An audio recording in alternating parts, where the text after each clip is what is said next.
We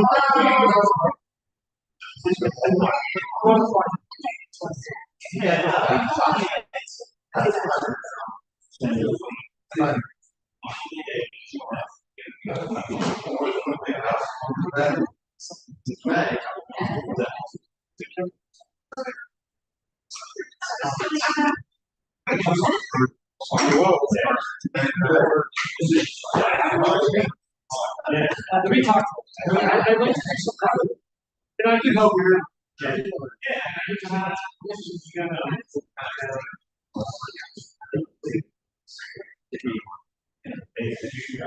I heard that.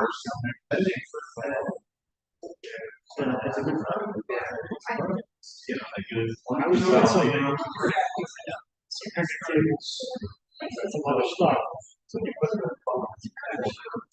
Yeah. Outside. That way. Bench. Sitting outside. So let me talk to you.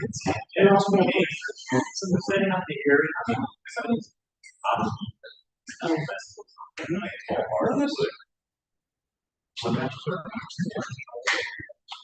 Yeah. We would set up. So I'll just one. Yeah. There, yeah. Let me talk to you.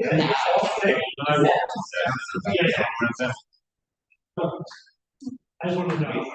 Yeah.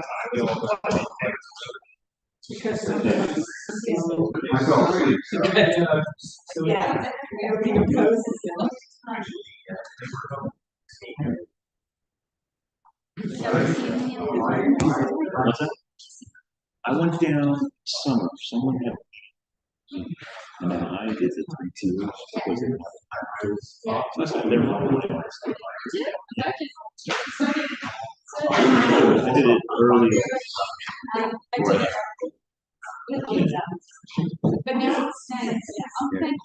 Yeah, and then, it was me, after something, and then they're all over the place. Yeah, well, that's why it's probably.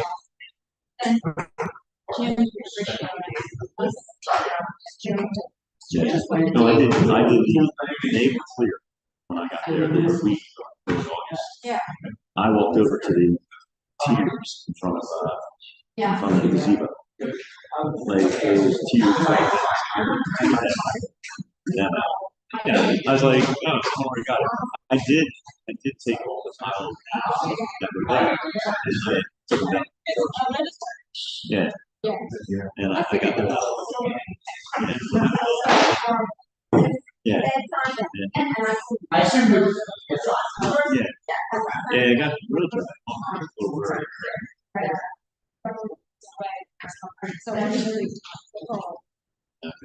Yeah. And, you got something.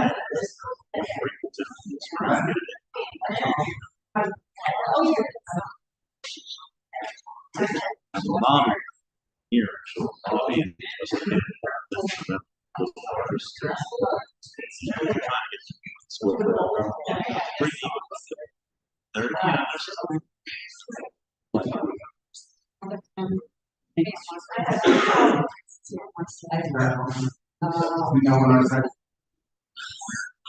I took a picture of it. I want to bring it up.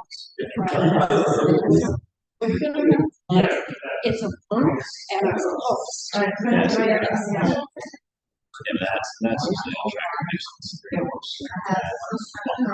reason I don't like I would just look at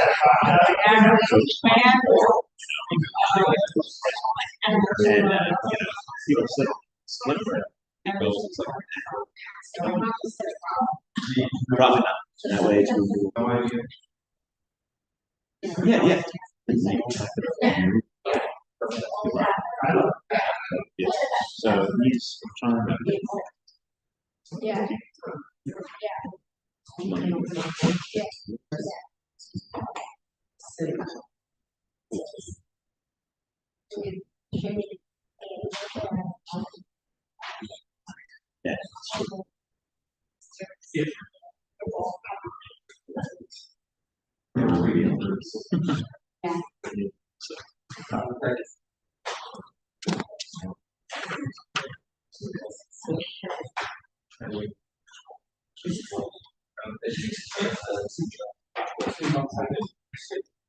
That's what they do. Time after discussion.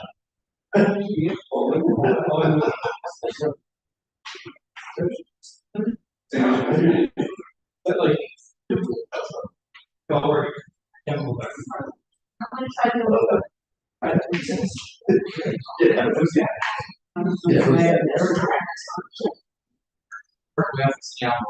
Good water for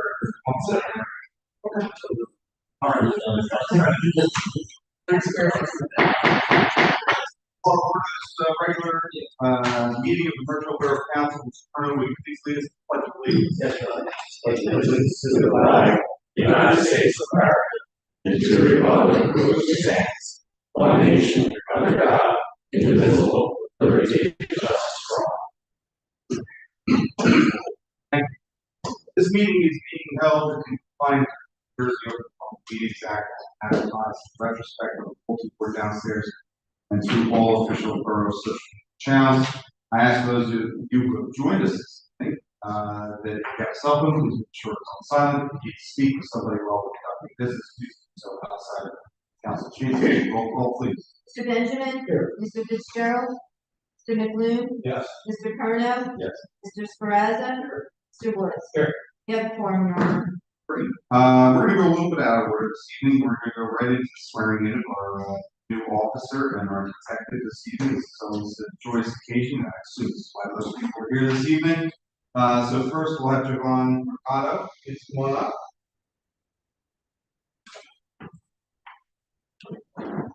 Give somebody that,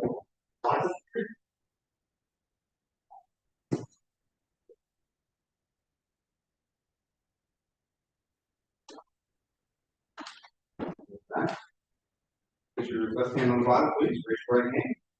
I state your name. Do solemnly swear. That I will faithfully. Impartially. And justly.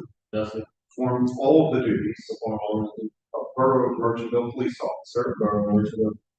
According to the best of my ability. So help me God. Congratulations.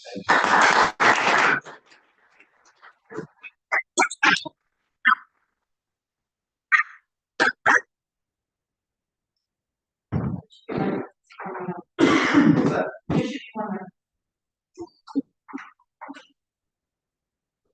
We'll get it. Right. Thank you. Just turn around.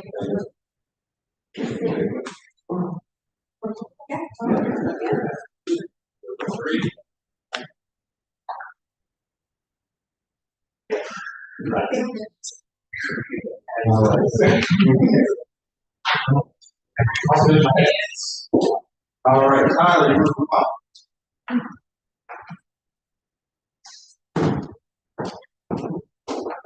Did you swear in this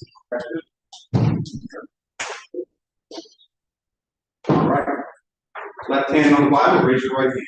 I state your name. Do solemnly swear. That I will faithfully, impartially, and justly perform all of the duties of Borough of Merchantville Detective. According to the best of my ability. So help me God. Congratulations.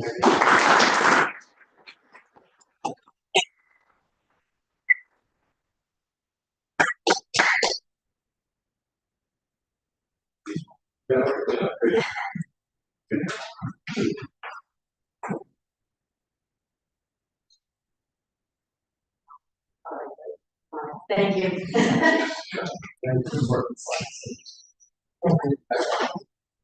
Yes.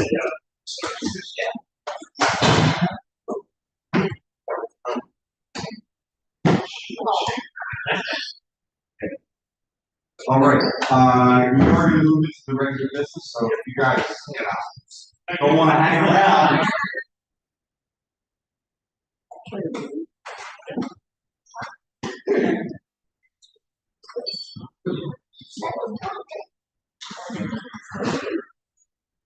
You got it.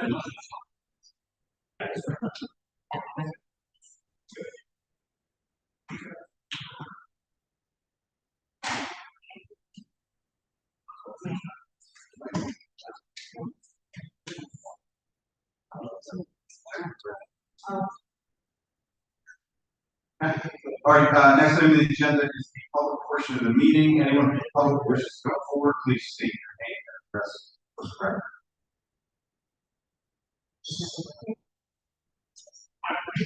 All right, I'll be very brief. Sean Waldron, 118 East Park Avenue, on behalf of Troop 119 at 32 West Maple Avenue, sure, at the Methodist Church. Just wanted to advise the mayor and council that I had five soon-to-be Eagle Scouts. They're all Life Scouts. We got 3 seniors and 2 juniors. Looking for projects. Hands-on, have the materials. I got the leaders that will get the scouts, put them all together. So if you want to meet with me, walk around town, put out different things, and then funny about that, beyond that, I got 3 more sophomores that are going to come up right behind me. Nick is set to do a meadow and Lowood Park there. Start on to talk about for a while. So, but yeah, we're ready and willing to work. And, I'll be putting in touch with you guys. Like I said, they just want to prioritize what we're doing. And that's all. So you guys can just put your thinking caps on and identify things that handful of kids can get done pretty quickly. so, Sean, Got it all? Yes. all 5 of them, We're gonna do a demonstration in You here. know, I know what we got. I've heard that quite a few times over the years when I visited class. Yes, we will get through. Is it a requirement that all 5 of them do as individual Yes. projects? So It can- they couldn't work collectively on No. a larger. It must be scale individual, and I was just talking to councilors for us about the fact that it's generally like a 80 to 100. It can be bigger than that. It's very like it's a bigger project than we think you can handle it. Or she can handle it. But it's generally like about 20 hours of individual meeting, discussing, planning, pricing, all that. And then when it comes to the scout hours, it's how many kids show up, how many hours they work, and just being organized to, all right, guys, you guys are going to be working on that, you're working on that, and you'll be taking care of that and getting things done that way. So it's they all have to be individual. I know even some scouts that can be put together, that's something. So it's good. So we look excited. I mean, it's an exciting year ahead, so we're happy to help and do a lot of things that we've done. All right, great, thank you. Absolutely.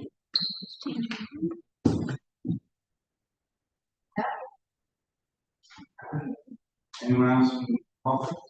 Or state your name and address for the record. Hello, my name is Lynn Davis. I'm at 12 Cedar Avenue. I'd like to preemptively apologize. I got skunked last night. Oh, no, sorry. So I apologize. No. You went back. That's fine. I am here tonight to address what we are seeing in this borough, with the ever increasing number of Catholic houses of sober living communities. And I just have key points. So first of all, I would want to say that I definitely can understand and appreciate the value of having such places in our community. It does offer those that have struggled with alcohol and drug addiction the opportunity to reintegrate themselves correctly, safely, sanely into society.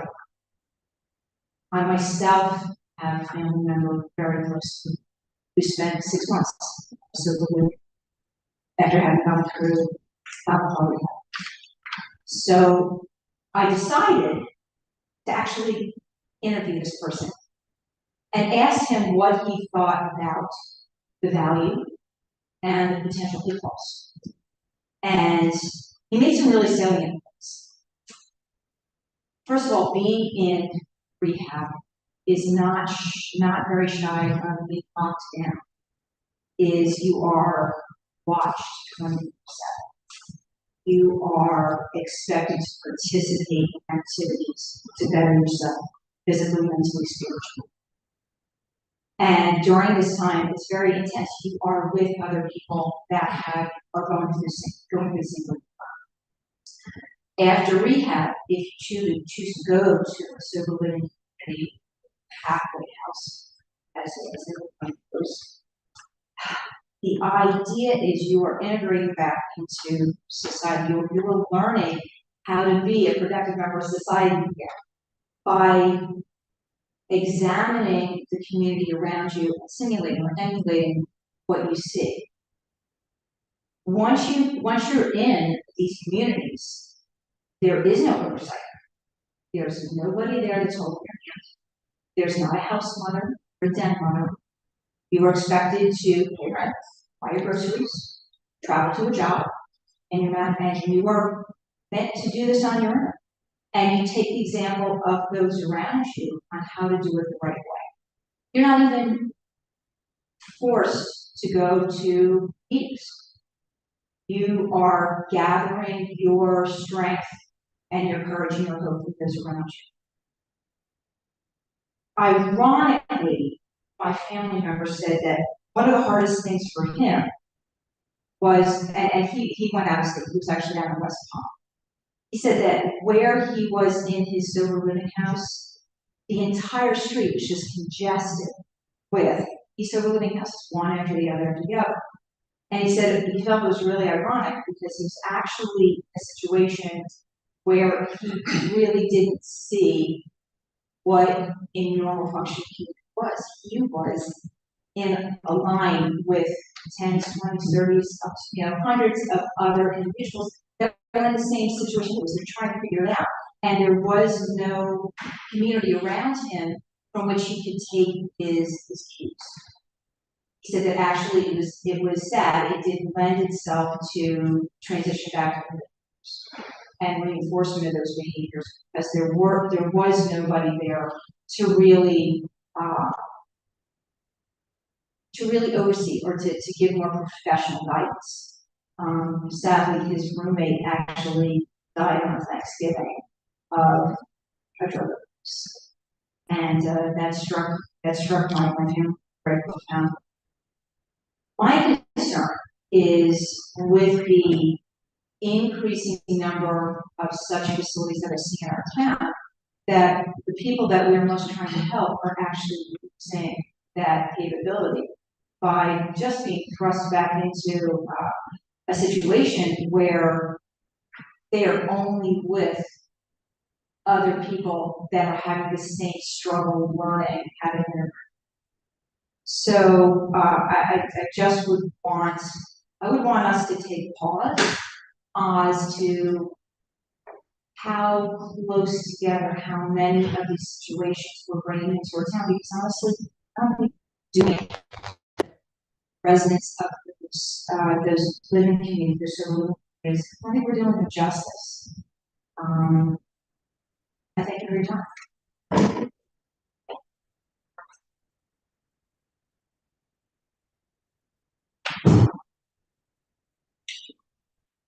Hi. John Roberts, 5 East, around years ago, was also a conference. Go ahead. We live a couple doors down from our recovery house. Our street. Full disclosure on recovery with AA. 42 plus years, so I kind of like welcomed it and actually helped the guys when I would see them back at the house on third. I got kind of mixed, and I'm glad we're there. I did read online that there's another one scheduled, maybe open 2 or something. I don't know about that. I don't know who the owners are, but I guess my question is, and maybe with the discussion later with the regulations clarified, is the individuals eligible for housing, like who determines that? Is it the person who owns it? Is there some like regulation? And the reason why I ask this, I know the first payments of people that live there no longer. one guy that lived there, he was gonna notice that he's got to move out because we're moving people who were in a partial hospitalization program. And so they were mixing people that were already went through rehab to those that were like still going through the partial program, whether it was one of the ones in town. And as an individual who's been recovering for a year, and you know, like mixing that up, it's just looks like they're just in it to get the money, get the people in the beds where this guy that was living there had no car, had a good job, was using public transportation, and picked out the guy, had no time to even look for a place to live. That guy's no longer living in person. And I know there's a lot of like recovery houses that sold him. So yeah, it's a concern that I have. I'm from Levittown, everywhere I think there's the recovery house capital of like the area, and it's who runs it, what their intentions are, whether it's just to make money, insurance, or do they really have individuals in there like running it that are about covering that money.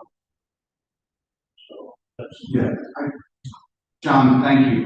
We're not probably going to discuss that issue. that's fine.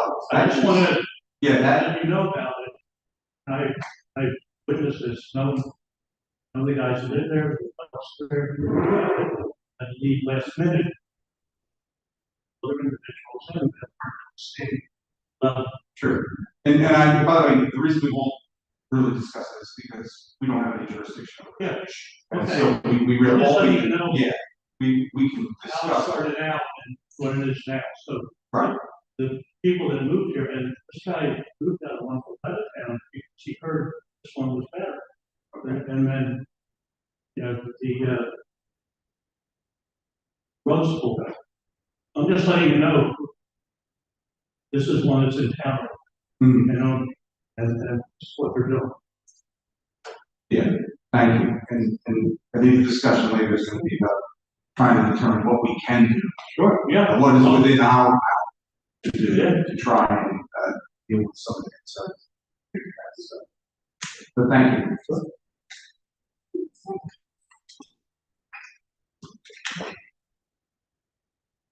Team 308 Somerset. I have some concerns and I would like an update on the abandoned house that is at Somerset and St. James. This is Kenny's home, and I've lived in her 27 since she was a wonderful person, and I know I'm showing my age here, but Kenny's suburban house was around when I was a little girl. So my question is are there any updates on what's happened to the property? Because there are some people who are interested in buying it. And this lovely, probably historical home is just sitting there.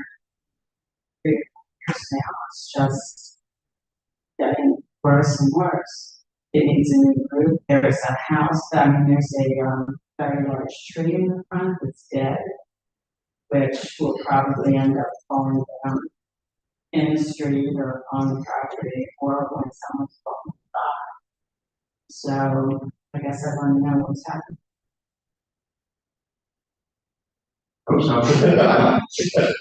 So that is actually added to our vacant list. We were waiting for it to, as a whole, enough disregard to qualify as a ban, or to then take the next step. So it is now here that will actually go as a vacant group once we notice it formally, and it has to also have at least 1 or 2 code violations. So, or once we go on to the abandoned, once we go on to the abandoned, we start to take additional action against it. The vacant list, one of the things we also did this past summer, which Discovery Institute was, there's now a charge that goes out for the vacant properties. They were mailed a fee. I don't know if Is that the bank? no, well, the bank owns it, the bank responsibility. Yeah, this bank owns now, that are responsible fee. That fee goes up every 6 months. So we had the ordinance to put it, I guess we still actually put it for the facility. I don't think we have to take. So that's the next step is for us, those that aren't paying the fee, I don't know if they did, but they did pay the fee, we can then move that on to a, sale. So, but, that one actually is one of, we have approximately 9 properties in town that were listed on our vacant list. So this is on our target list, one of these, one of the 9 we have. And just so you know, tenants are keeping up property. That's what's been made. Well, whoever's doing that is hurting us.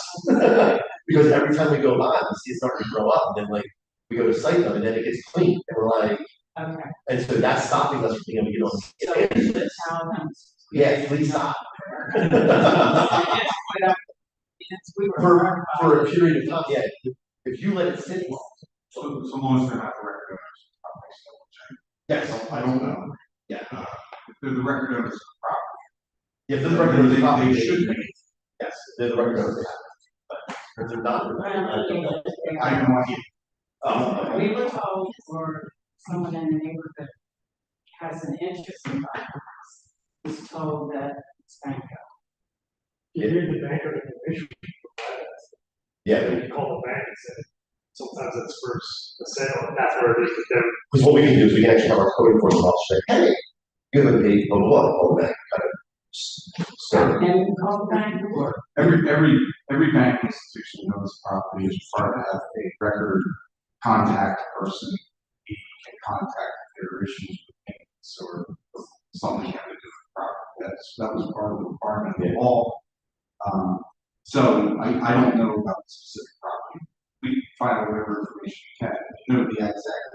I do, I have it, it's 402, 401 Somerset. This press. Yeah, no, On the record. no, I have it. And just, so you know, part of the reason why we weren't able to go sooner is that for the lawsuit, totally eviscerated our vacant and abandoned properties, law that we had here, then it was reinstated by New Jersey legislative action. And then that legislative action, though, the person or the organization that we had that was managing that list for us, it was like sending out all the notices of violations, filling out follow, they opted not to do it anymore. So they left the state. It was a consortium with the county. They don't do it anymore. So we had to really figure out how to rebuild that process internal to the borough. So it's now run through our code enforcement. So it just takes a little more time, but that all happened over the spring of this year. So the bank will be fine that. It's not fine. It is a registration fee. And that registration fee goes up in value every 6 months that property remains vacant and abandoned. And vacant, all they have to do to get it off the vacant list, so they don't necessarily pay the fee, they got to put it up for sale.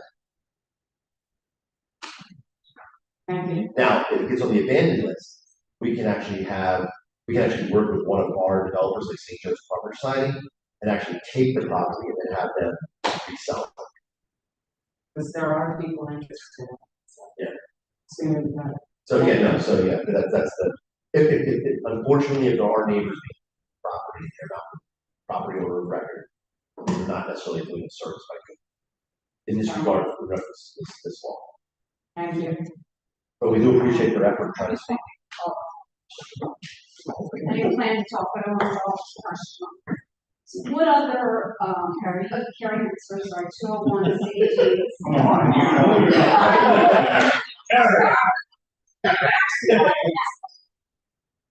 And it wasn't good enough.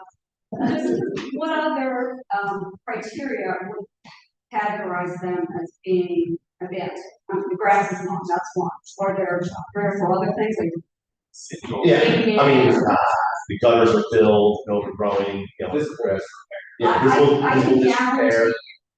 Chipped paint is starting to peel, that we've seen it fall off, it's not being maintained in that regard. But we need a couple of those. Yeah. It's not just one. Yeah. I can guarantee you, send someone over there, this screen door is hanging off the back, the gutters are filled, there's moss and grass. This is thing 141. The roof shingles are falling off, the paint is peeling, the wood is rotting, the weeds are this high in the bed against the house, just the grass is getting which says it's been maintained, the grass is getting cut. And it's really a shame, because Mrs. Ken took such good care of that house. And I am texting our code enforcement. Thank you. Why does he watch? Yeah, because he's watching the thing, he's texting Yeah, live thank you. as we're watching this Thank conversation. you. So, yeah.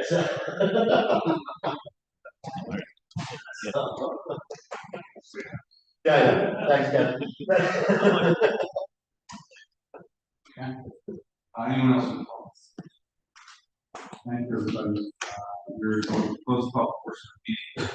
And we're going to go into the public hearing on ordinance 2510, chapter 94, zoning or rentals. Anyone from the public ordinance, speak on that ordinance, please name and address for the record. Hearing and seeing none, we'll close the public hearing on ordinance 2510, chapter 94, zoning or parties, and move towards adoption of ordinance 2510, chapter 94, parties. Do I have a motion? So, second. Mr. Kerner with the first, Mr. Woods with the second. Discussion. Hearing none. Roll call, please. Mr. Benjamin, Yes. Mr. McLuhan, Yes. Mr. Perna, Yes. Mr. Sparazza, Yes. Mr. Woods. Yes. Thank you. Next is elements. Yeah. Move the revenue check.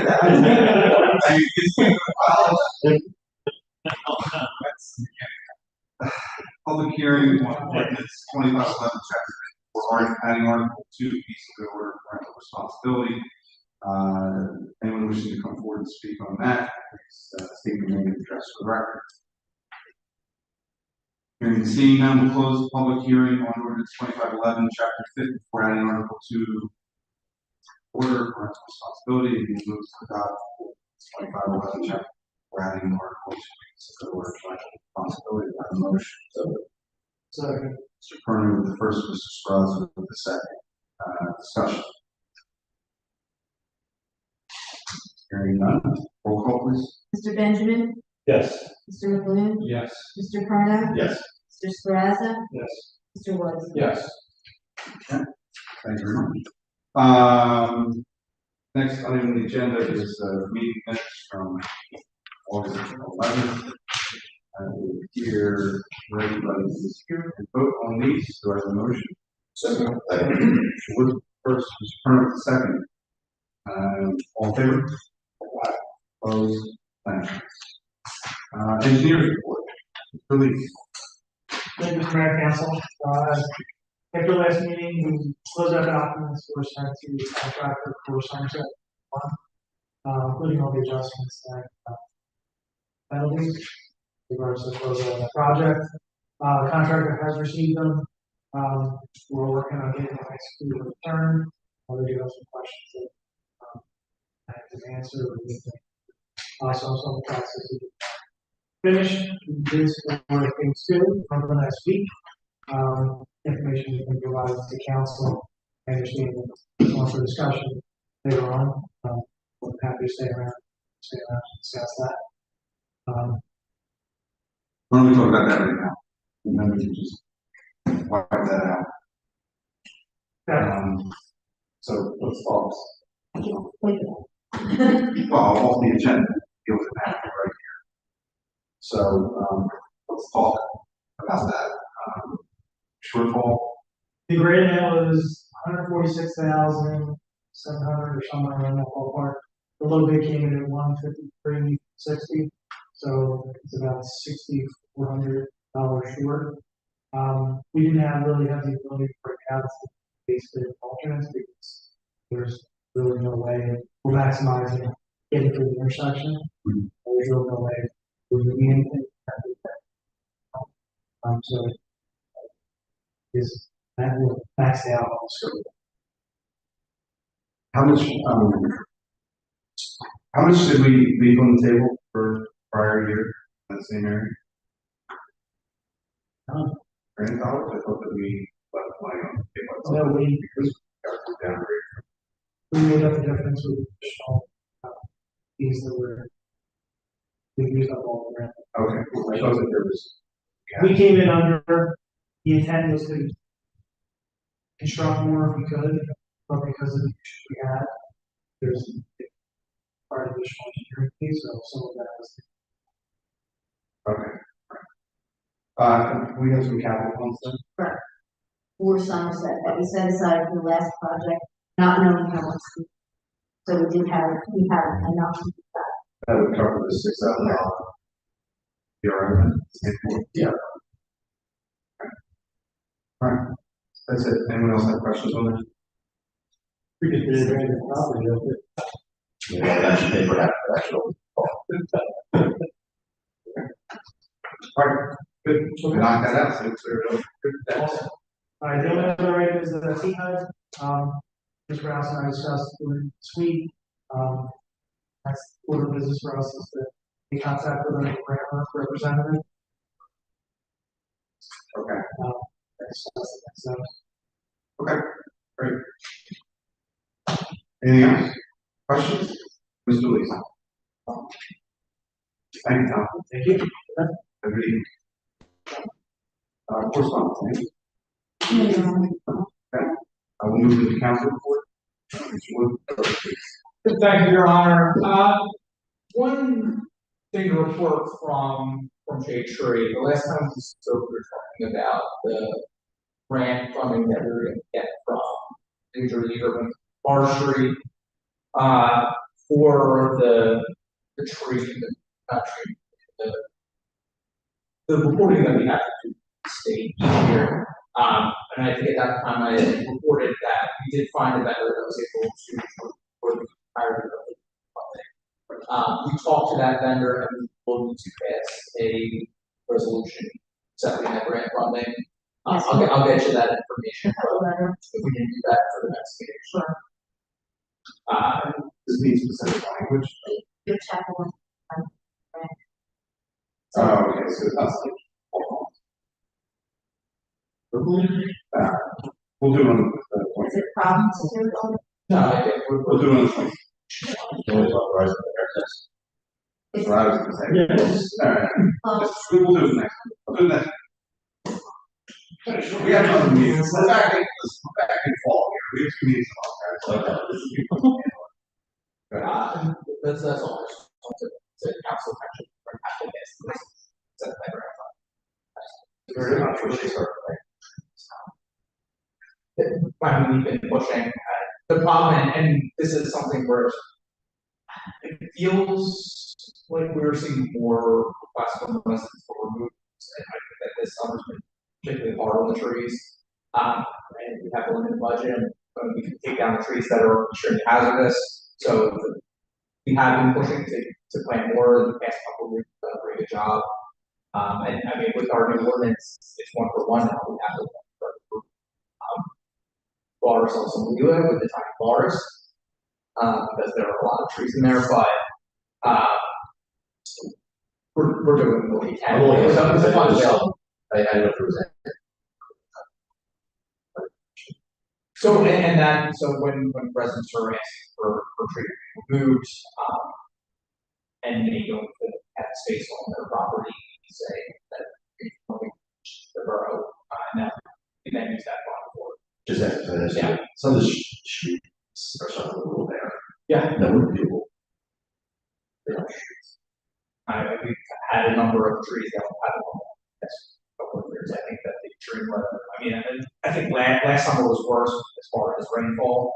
Rainfall has been this summer, but we're still seeing the number of requests that might be just from last summer prior discussion on the series. But we do try to prioritize replant.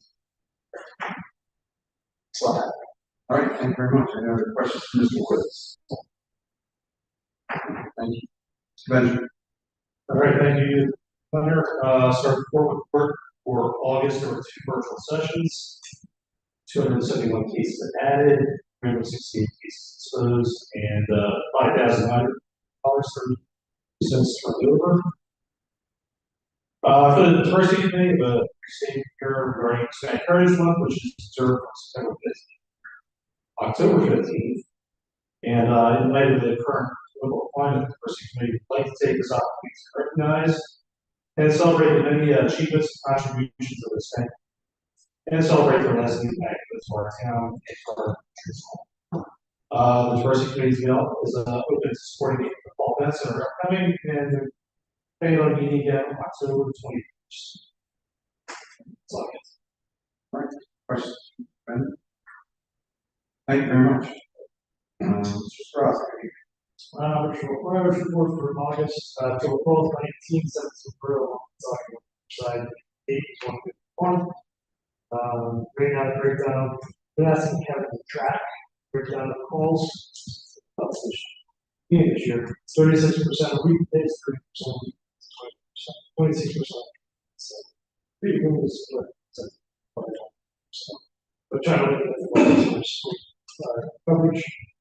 By the time of the month, we have 3 prior calls, 2 applications, 10 service calls, 2 false alarms, 3 rescue EMS.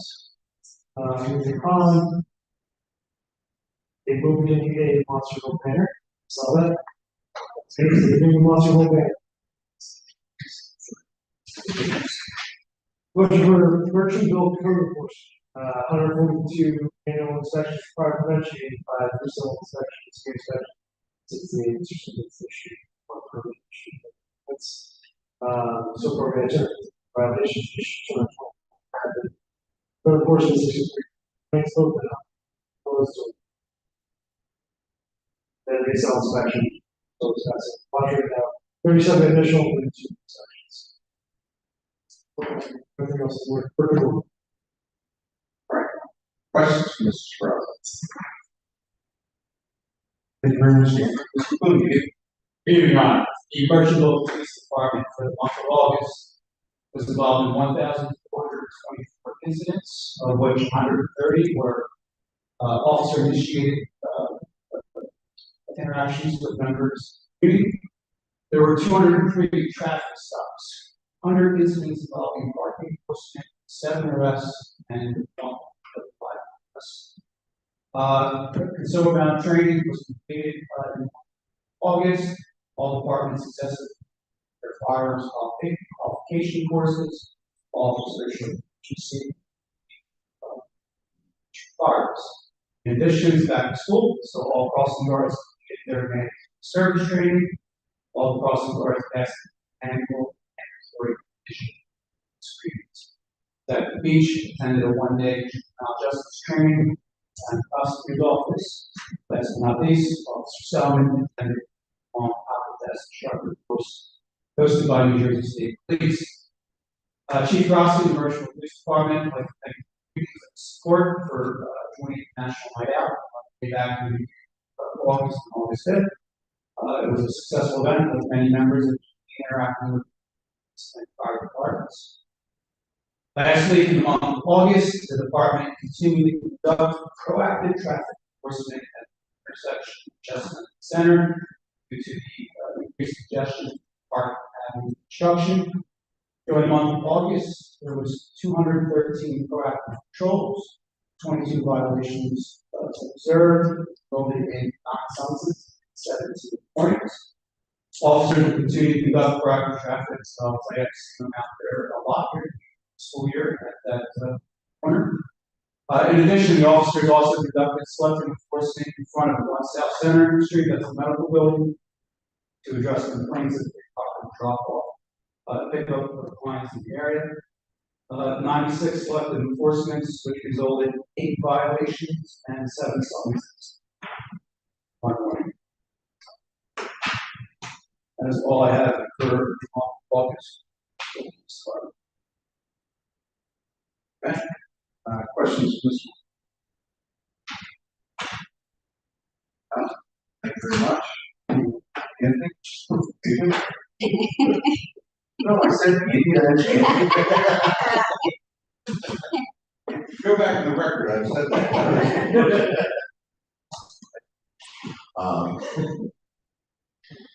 Two things. One, for the, we'll start with the financials for the resolution. $314,700 from the escrow for 1 day. There's also from those on the agenda some resolutions regarding institutional balances, especially the record for permanent tax sale or something that on the house, closing tax or closing the tax in order to apply against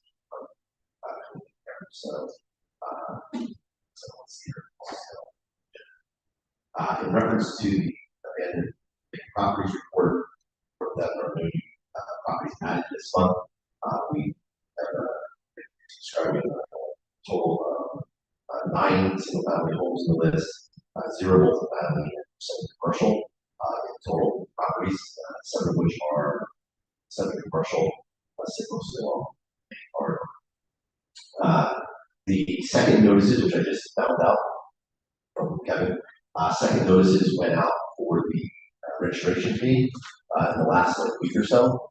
The first notice usually goes out to just the homeowner when it goes to the house, the property. You understand? It's ordered from the property owner is. If we don't get a response, then title search. 6 money, 6% clarification. 401 is on that list for title searches, so we'll probably find out pretty sure. Who's listed on. So, and they'll get second notice for the registration. That was my reports on this week. Last item. Yep. Question. So the property next to the school, I saw there was a sale sign, there's no longer a sale sign, did that sell? Oh, yeah, so let me give you an update. So, where we're at. So, actually,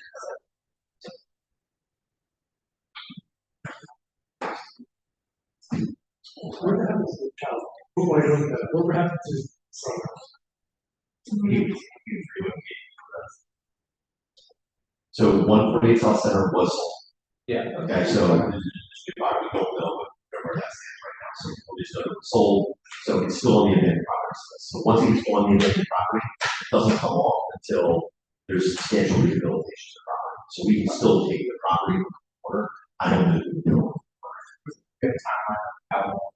Like, what is it the same case that we can see, like, renovations not being made? Yeah, usually you get the letter design or you purchase. What we try to do, but when this property was being sold, right, okay? Yeah. so you couldn't take it when it was open. And that was one of the problems we had. We reached the road going down that path. And, because it was being sold property, they basically told us that they were selling for pretty ridiculous. We go out, Yeah. they were selling. And the people were supposed to have the qualification that they had to live in there for 5 years and have the property. So unfortunately, the person who was like contacted, but guess what? He's not, but So, let's say that this new homeowner is not. we're clean slated right now. Okay, so the HUD can't come in and say, because due to those requirements where they have to their 5 years, they can't. That's correct. Okay. So Pretty simple. for HUD. And also.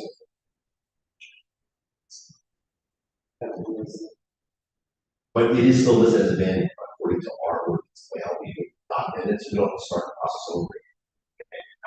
It doesn't seem like there's a Right. So I would take it. That's not unusual for a house to like. There's a special renovation order for that. Take a little time, but we don't see anything. Yeah, but that's what we're gonna find out. And, that house is a lot of work. Yeah. Just for an update, so 40 Staple, that's now for sale. So that was one of the houses that we were trying to get. 215, the owner actually came in, now actively put property around. 10 Church Road was still no change on that one. 240, was Victoria Avenue was sold, and it's currently being had. 11 West Walnut. Judge ruled against us. So we're still trying to figure out, so we're waiting, trying to hold the time. 45 West Chestnut is a property maintenance vacancy. 148 South Center Street was sold, and 401 and 320, 401 Somerset, 320 Poplar Road, so, I think the 45 was one of the is on Westchester. So Westchester. 11 Walnut.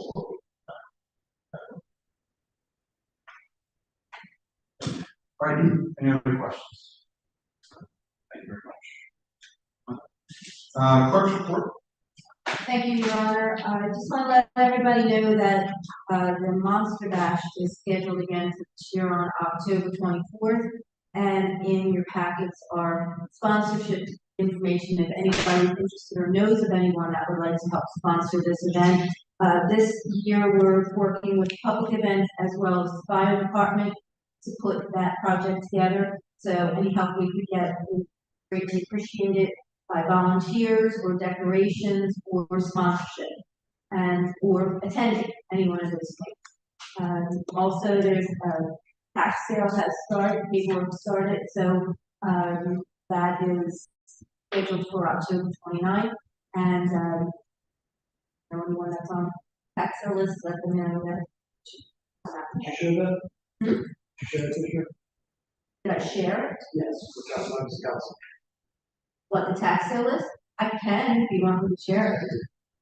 Okay, send it over. Send it tomorrow. Okay.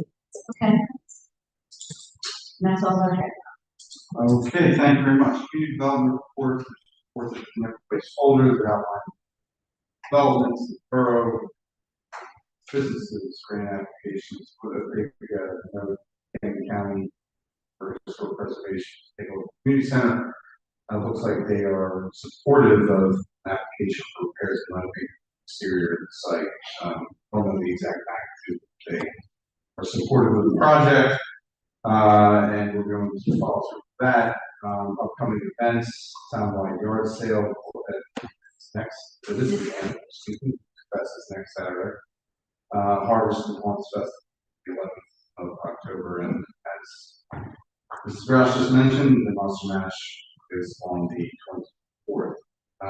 Community center rentals, I mentioned last month, revenue is up 20, almost a little over 20% year.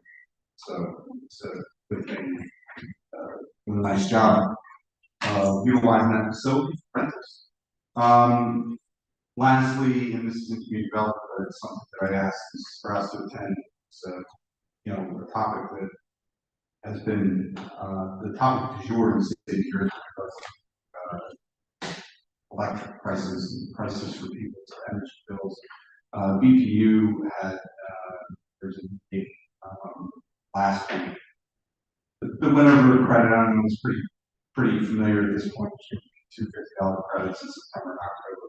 All residents in the state of New Jersey. There's some low income information as well that we're going to make available to folks.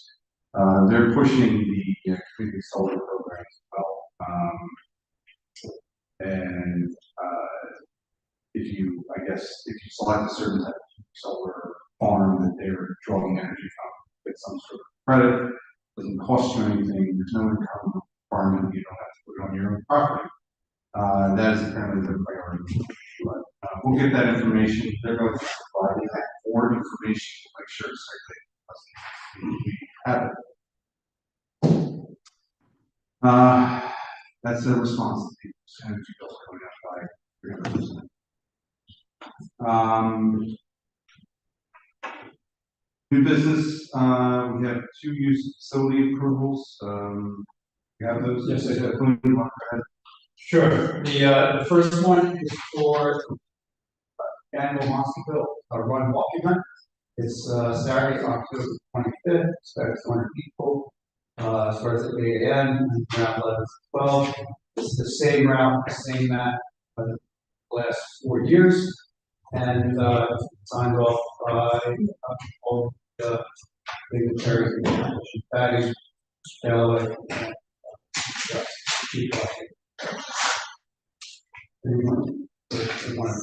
and unless anyone has an objection to that agenda, agenda. Yeah, the second one I live in. This is costume swap being run by the Merchantable Home Tour Task Force. This will be Saturday, October 4th, 10 a.m. It will be on the Merchantable Mile multi-use path. I assume the station. There's a note here as to support from the council. W. I can follow Councilman Cheryl to make sure they can before and after the event. Again, this one is also signed off by all commercial borough officials.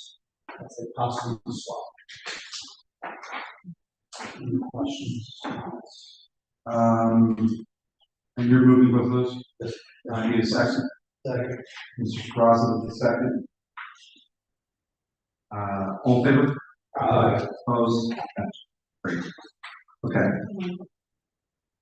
Yeah, I do that already. So next on the agenda is discussion regarding regulations, define regulate cooperative subdivision residence. We had a couple of members of the public came up, discuss this issue.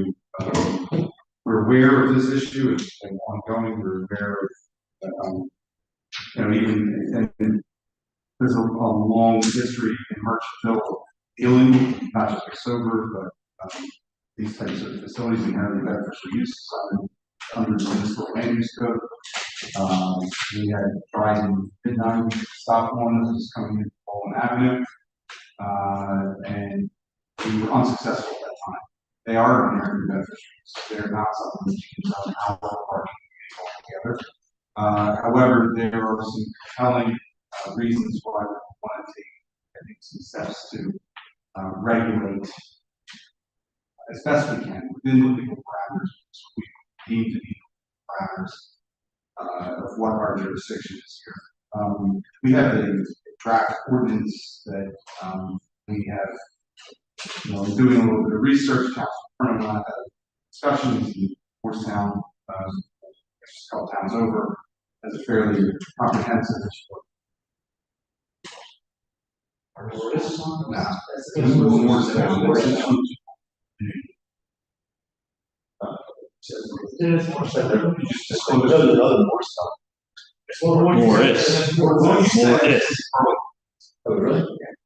It is north. Where's that Morris County?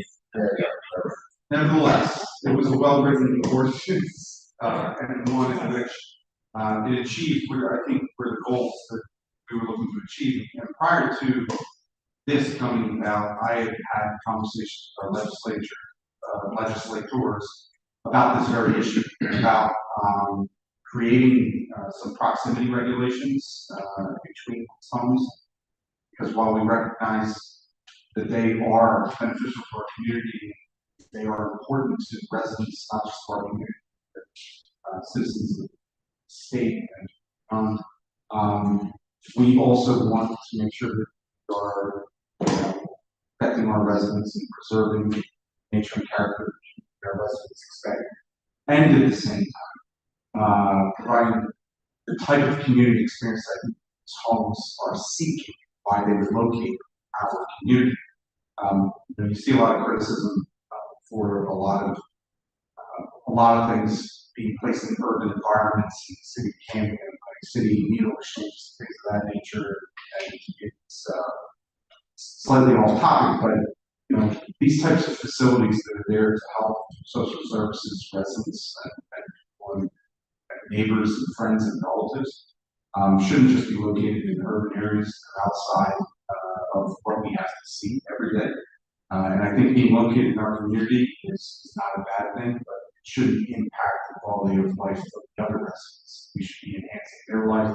They should be enhancing ours. So I'm personally supportive of the ordinance that we're kind of discussing here. I do think proximity limitations that we're discussing will allow us to permit these types of homes in our community, support them in our community, but also not allow them to line up 6, 7 of these things on a single block and overtake a community essentially.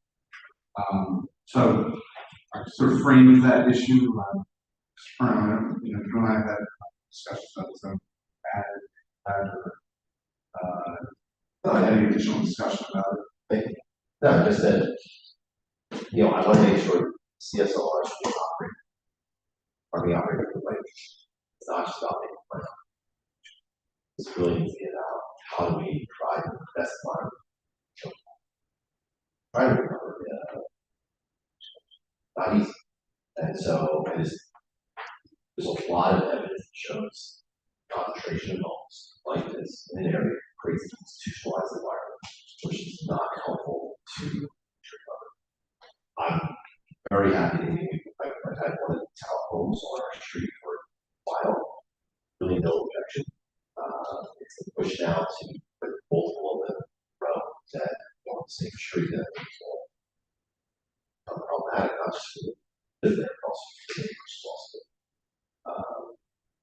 So that was kind of the situation. This is kind of the all of this. This only goes and has a conversation on CSLRs. It does not impact Oxford homes who are protected under the state and federal statutes. So I want to be very clear about that. These are only for homes that are required to be licensed under New Jersey CA, as a class F license. So that's what this is. There were a couple of distances that we put in here. We put in 1,000. We put in a couple of distance requirements that have until 1,000 feet school district, 2 schools in town, and 1,000 feet. Anything is regulated by the EDC or by the marijuana dispensary. CRC. So those two things would also be regulated to 1,000. And then we would have so that no one home would be within 500 of another home circular business, which in our town covers about 1. So you could potentially have 1 on every block, but it would be 1 on each block. Like 1 or 2 or 3 on the same block. You only get 1 on one street of any block. We can take a look at that and adjust that. So we're going to take a look at adjust that upwards a little bit, 600 feet or 650, to then cover every block in town. But depending on where you kind of situate the house, or the modification potentially looking at. This is not, again, this is not to eliminate, not include any parks. A lot of times you see it says the rules and regulations, first down, issues over, eliminate them in any park in town. I actually spent some time thinking about that. One people to be able to integrate with the community. A park is something you want them to kind of like be a part of, kind of walk and find fresh air and things like that. So I didn't think that would be appropriate for the parks. Not only that, but in our town, because bike trail doing any of the buffer walking park system would really make it unuseful, not really a good way to kind of bring this to town so everything else. So that's not approach this. So we thought the distance between all better approach and regulating this as opposed to doing something that is moving. Clearly, the concentration purpose is prevent concentration of units. We thought that the individual siting of them around with a better approach than by this massive just thing of blocking out.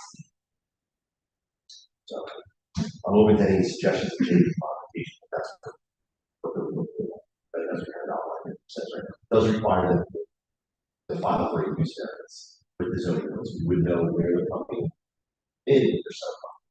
And did I read in there that there were variance they could complete their pace, like if it's 1,000 feet from the liquor store, like it's 60 falls within 900 feet, they could. 950, so they can absolutely make it. And that's part of why it goes variance. So it's not a hard path to go. But, we could acknowledge it there that they're perfectly beneficial use. There's an opportunity for them to say, hey, this is why it makes sense, and hey, the house is within, X amount of feet. And it's not next door, but right. Yeah, I think I can just have that latitude. It's one of the reasons why that was put in to allow that. We don't have the GIS map done yet to see where they are now and where those buffers would be. That will be available. Good, and they come back Yes, to change this. The distance, the parameter, or proximity feet, and I, obviously, once we have that one, they're actually 1,000 feet to the school. It's like, right, it's not 1,000 feet, 750 schools. I don't know. Right. Or maybe we just stop the school out there entirely. So, Right. School may not be the right thing. I do feel very strongly about the fees. Yeah, no, I think that's. I don't think it's fair to say, hey, it's an house, stare at that. Yeah. And I know that the legislature passed a law in June, and they did require for these houses to be listed on the state's website. So Right. we will have a sense of where they are. The only other issue I thought that was just, I'm not quite sure, it's the first one, but is the rental section, how that. There is no inspection. There isn't. And then, but what I'm not understanding is how the fire safety. They're actually exempt. Consider single. Yeah, it's just, yeah. They got 10, they got 10. They attend people, Consider single.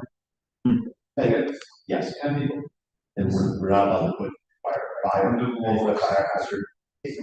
That is the one thing that I disagree with the state on, but the state has made it very clear that they're responsible for it, that they've actually issued a memo. DCA is under the new law that just adopted. DCA is supposed to do 2 inspections a year, surprise inspections of all the units across the state. So that's a DCA related inspection. We actually directed from the state fire department office to the local code officer saying we are not to investigate or providing formally a boarding house under our regulations require all sorts of additional. It makes sense, it's a Right. Yeah. It's a local harassment. Yeah, no, but at the same time, though, I just don't think it's safe.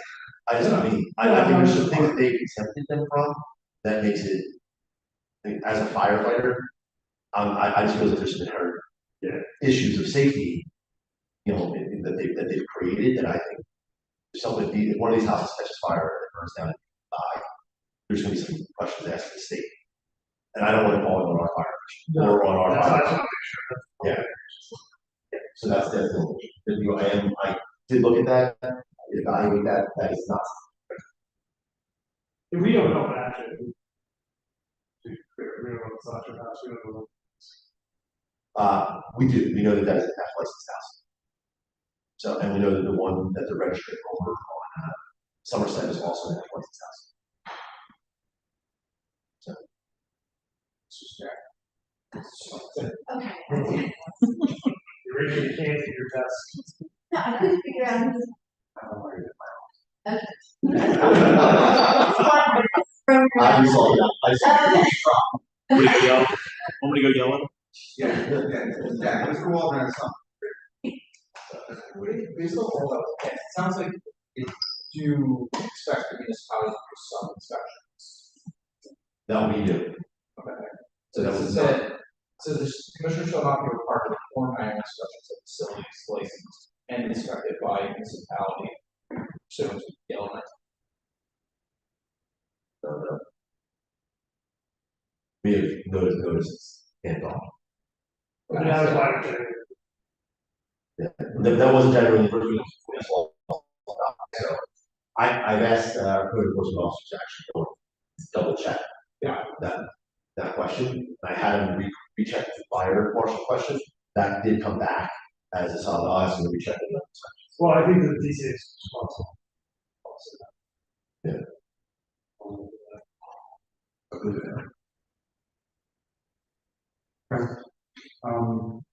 If there's no objection, I would.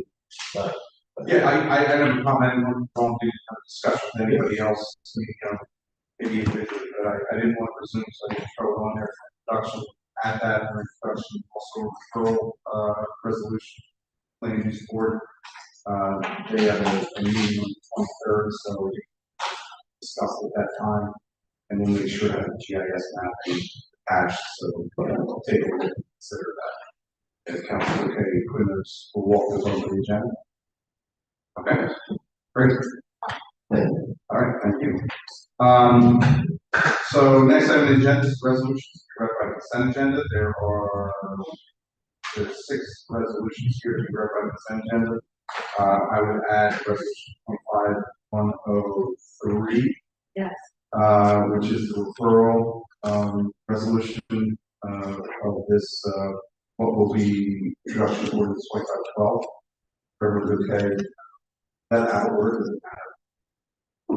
It doesn't matter. It is out of order, so it doesn't matter. Everyone all right with that? Well, we want to just be on the safe side, just to make sure. We'll do it in proper order. Makes me feel better. Yeah, I would agree. And then the resolutions, as long as, yeah. All right, let's introduce the ordinance 2512, ordinance Borough of Martinsville County, Kansas State, Jersey, amended chapter 94 zoning. To define and regulate cooperative subdivision residences, firm their inherent community benefit, establish spacing, buffering and use variance requirements. So motion. So Second. Mr. Kerner, first, Mr. Wood, second. We've had some discussion on this, some additional discussion for introduction. Roll call, please. Mr. Benjamin, Yes. Mr. McLean, Yes. Colonel, Yes. Brazza, Yes. Mr. Woods. Yes. Thank you very much, council. That would be, October 13th. Land use board won't meet until after our next meeting. Their second meeting is the fourth Tuesday. So. Okay, resolutions. We'll do consent agenda. I'll read it into the record. 2596, renewal membership, the Kenny County Municipal Chip Insurance Fund. Resolution 2597, refund marriage license application. Resolution 2598, refund of rental registration, change of tenants for 37 West Cedar Avenue. Resolution 2599, authorization for balances. Resolution 25100, Chapter 169, special items of revenue.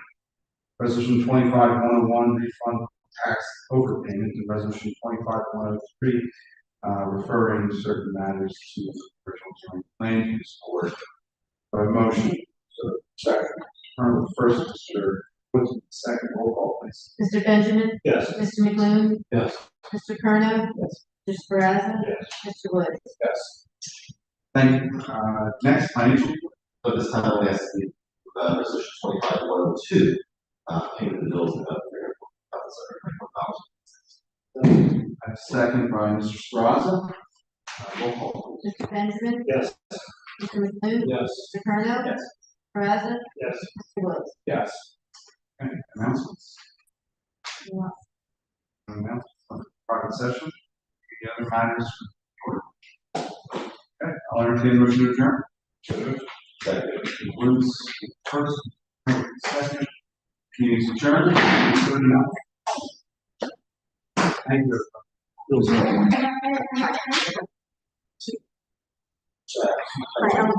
Yeah.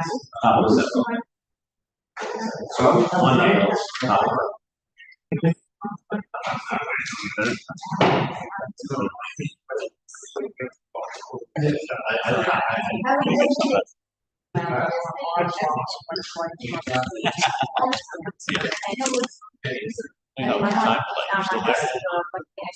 You do murder.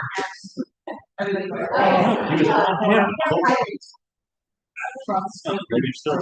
Exactly, down like.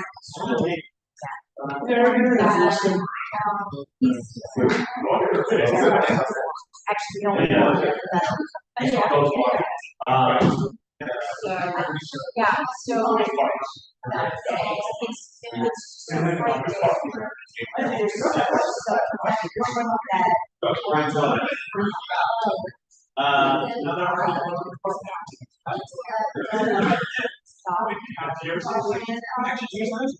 They want. Type in word.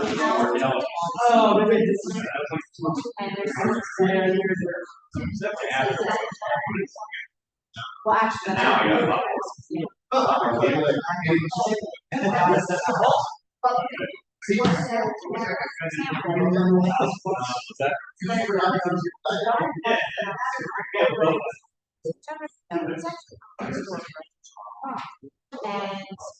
And he misrepresented.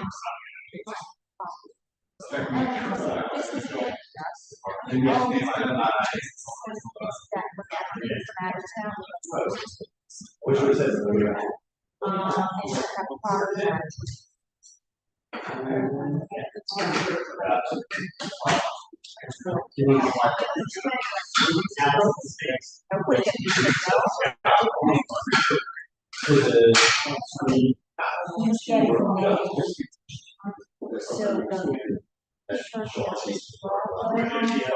Archaeology and parking.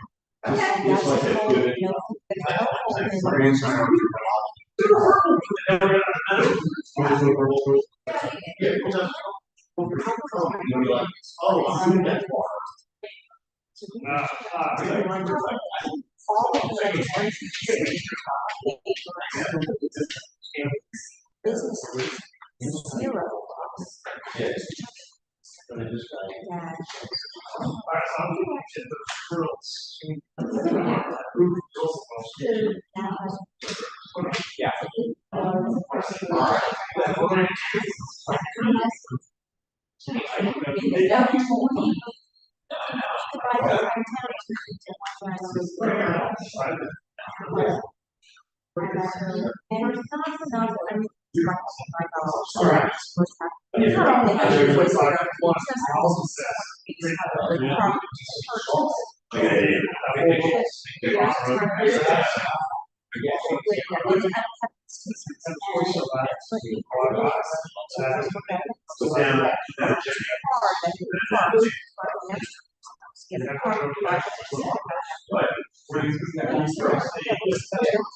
So. Where's Borough?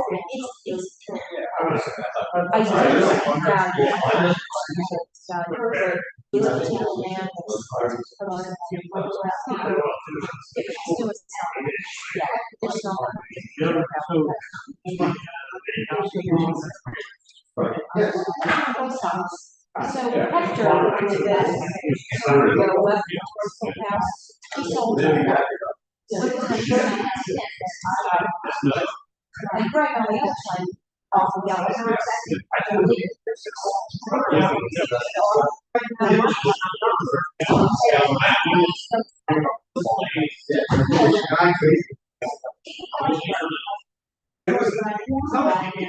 No, I